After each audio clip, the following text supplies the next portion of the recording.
श्री सीतारामचंद्र भगवान की जय। श्री हनुमान जी महाराज की जय। अतुलित बलधामं हेमशैलाभदेहं धनुजवन कृशानं ज्ञानिनामग्रगण्यं सकलगुणनिधानं वानराणामधीशं रघुपतिप्रियभक्तं वातजातं नमामि। आब्दं पहतारणं दातारं सर्वसम्पन्नधामं लोकाभिरामं श्रीरामं भयुभयो नमम्यहं। रामाय रामभद्राय रामचन्द्राय वेदसे रघुनाथनाथाय सीताय पते नमः। नीलम्बोजश्यामलोकमलगं सीतसमर्पितवामभागं पनोमः चारुचापं नमामि राम रघुवंशनाथम्। बोलिए श्याम रामचंद्र भगवान की जय। श्री हनुमान जी महाराज की जय।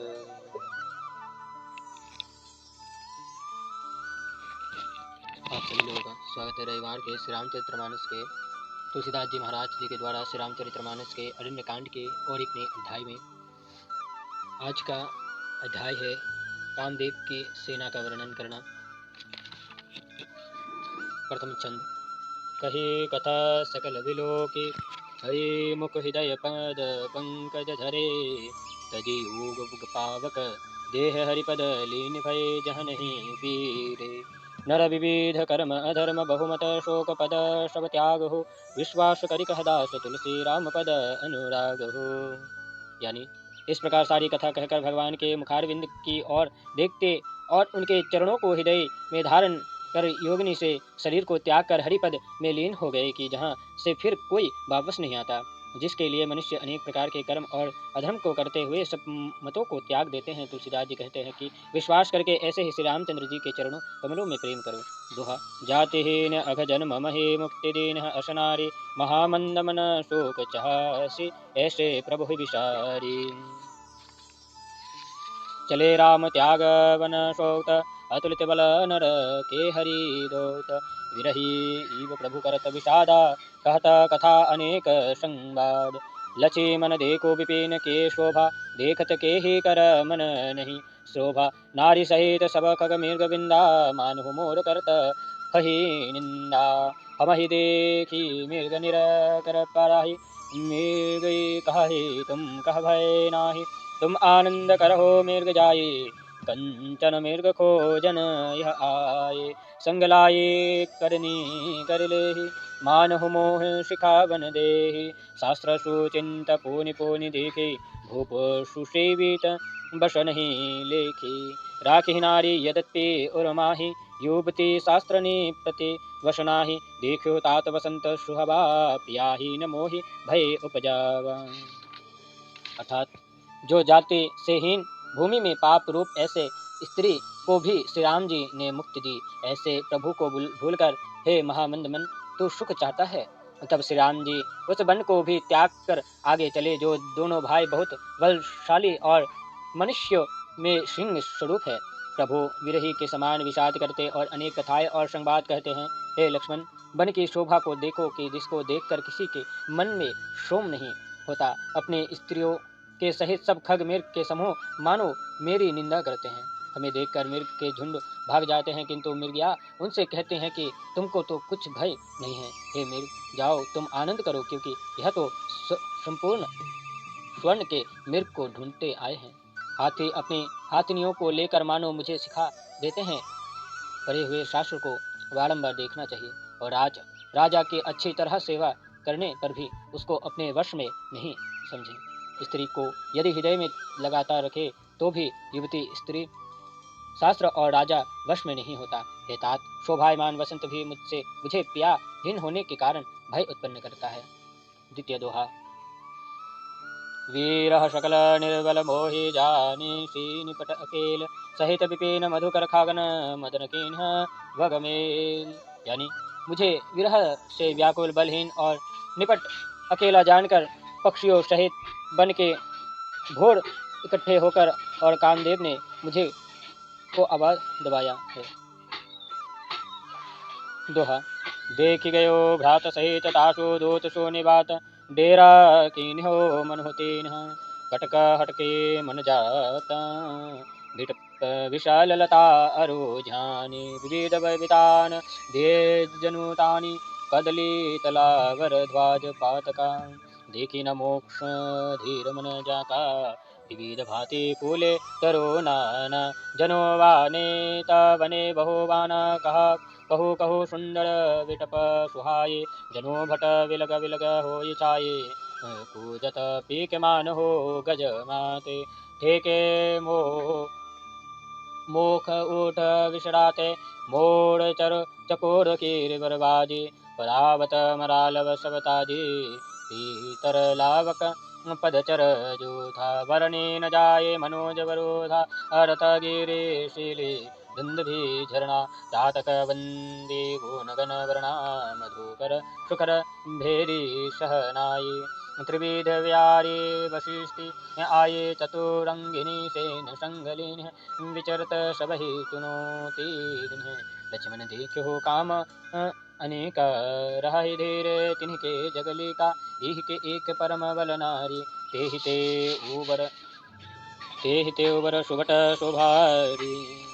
यानी परंतु उसका दूत आकर देखा गया कि मैं भाई सहित हूँ और अकेला नहीं। तब उसकी बात सुनकर उस कामदेव ने अपनी सेना को रोककर मनो छावनी डाल दी है। विशाल वृक्षों पर भी जो लताएं उज्ज्वल रही है वही मानो तरह तरह के वितान तान दिए हैं। केले की वृक्ष ध्वजा पताका है, इनको देखकर जिसका मन मोहित नहीं होता वे ही धीर है।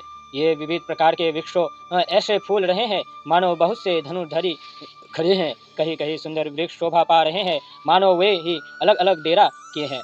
कोकिल का ऐसे कुंज रही है मानो मत वाले हाथी शब्द कर रहे हैं और श्रास मोह मानो उठ तथा वच्चर खच्चर बोलते हैं। मोर चकोर तोते कबूतर और हंस मानो ताजी जाति के घोड़े हैं। तीतर और लवा मानो पैदल के समूह ऐसे हैं सेना वाखिनी नहीं जाती। पानी के झरने ही मानो धुंधवी बजा रही है और चातक की बोलियां मानो बंदीगण है। भरों का गुंजरा नहीं मानो मेरी और शहनाई बज रही है। शीतल मंद सुगंध वायु मानो दूत बनकर आए हैं। इस प्रकार चतुरंगिनी सेना लेकर मानो चुनौती दे रहा है। हे लक्ष्मण, संसार के बीच वीरों में उन्हीं की गिनती है जो इस कामदेव की ऐसी सेना को देख धैर्यवान बन रहे, क्योंकि इसको एक अधिक बल स्त्री का ही है। जो इससे बचे वही भारी योद्धा है। दोहा तात तेने अति प्रबल खल काम क्रोध अरुलोभ मोनि विज्ञान धाम कह करहि निमिष महाशोभ। अर्थात हे तात, काम क्रोध और लोभ यह तीन प्रलक दुष्ट है जो बड़े बड़े मुनिवरों के मन को भी जो कि विज्ञान के धाम है फल भर में डिगा देते हैं।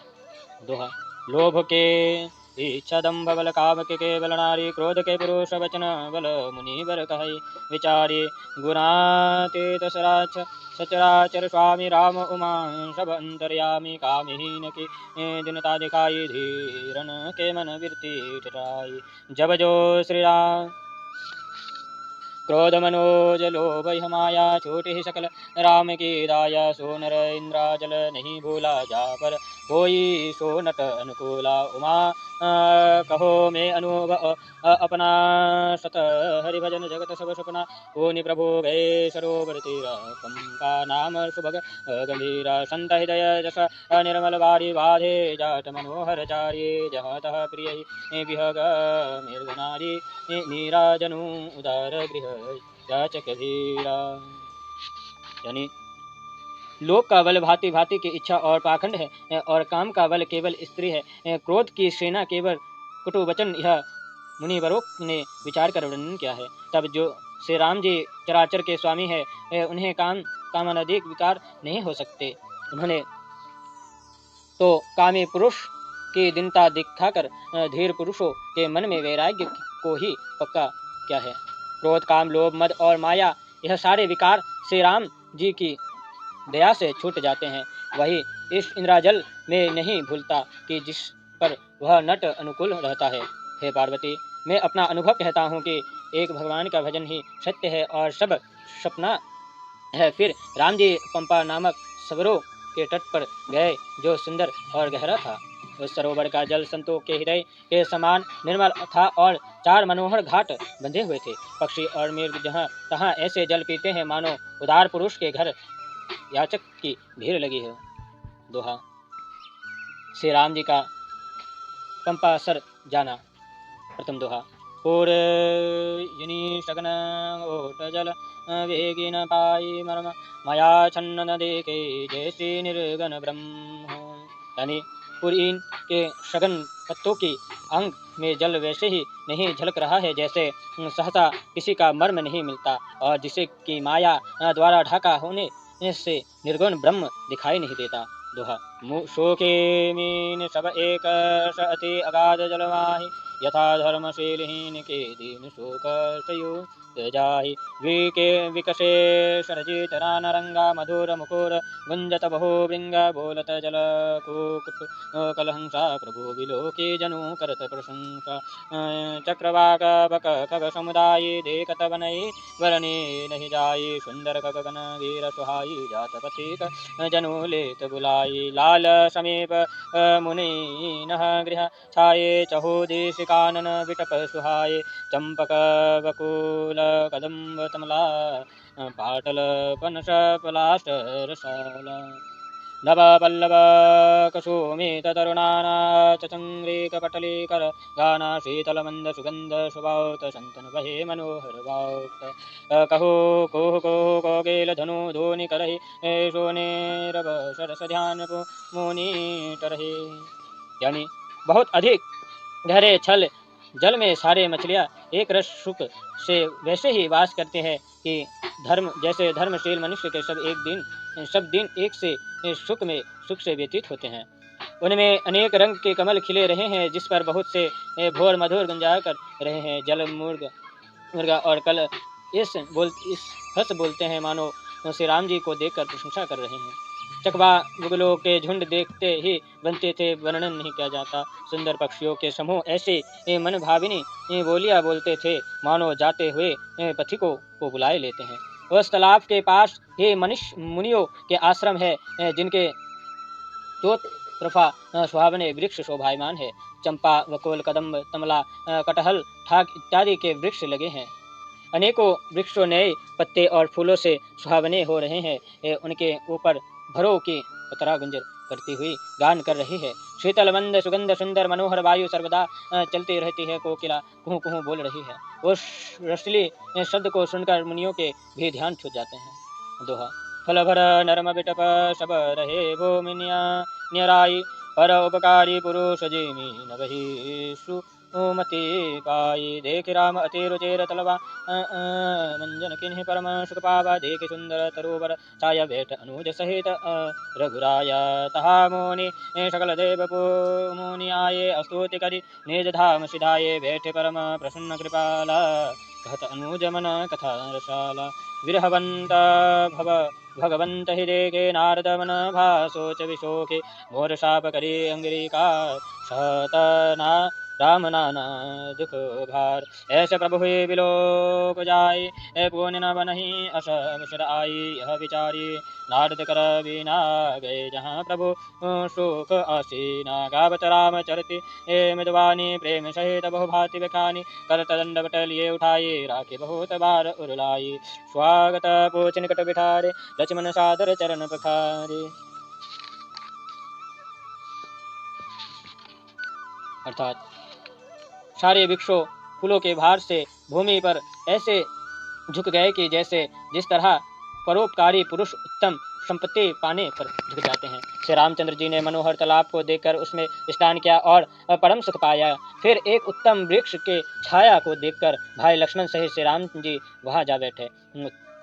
फिर वह समस्त देवता और मुनि आए और स्तुति करके अपने स्थान को चले गए। तब श्री राम जी परम प्रसन्नता से बैठे हुए छोटे भाई लक्ष्मण जी से अनेक रसीली कथा कहने लगे। तब भगवान को विरहवंत देखकर देवर्षि नारद के मन में बड़ा सोच हुआ। वे चिंता करने लगे कि मेरा शाप अंगीकार कर श्री राम जी नाना प्रकार के दुखों का भार सह रहे हैं। अब मैं जाकर ऐसे प्रभु का दर्शन करूंगा क्योंकि ऐसा अवसर नहीं बनेगा। यह विचार कर श्री नारद जी हाथ में वीणा लिए हुए वहां गए कि जहां प्रभु सुखपूर्वक बैठे हुए थे। श्री राम जी के पवित्र चरित्र को कोमल वाणी से गाते और प्रेम युक्त उनके एक गुणों को बहुत भांति से व्याख्यान थे। तब नारद जी के दंडवत करते ही प्रभु ने उठा लिया और बहुत देर तक हृदय से लगा लिया। कुशल पूछकर समीप बिठाया और लक्ष्मण जी ने सादर उनके चरण धोए।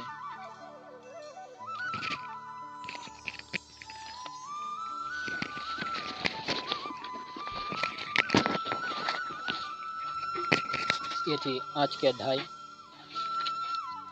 हमने आज का अध्याय आरंभ किया था कामदेव की सेना का वर्णन से लेकर काम, क्रोध तथा लोभ का वर्णन, फिर श्री राम जी का पंपासर जाना, फिर राम जी से नारद जी की भेंट होना। हम पिछले रविवार को अध्ययन करेंगे राम नारद का संवाद। श्री सीतारामचंद्र भगवान की जय। श्री हनुमान जी महाराज की जय।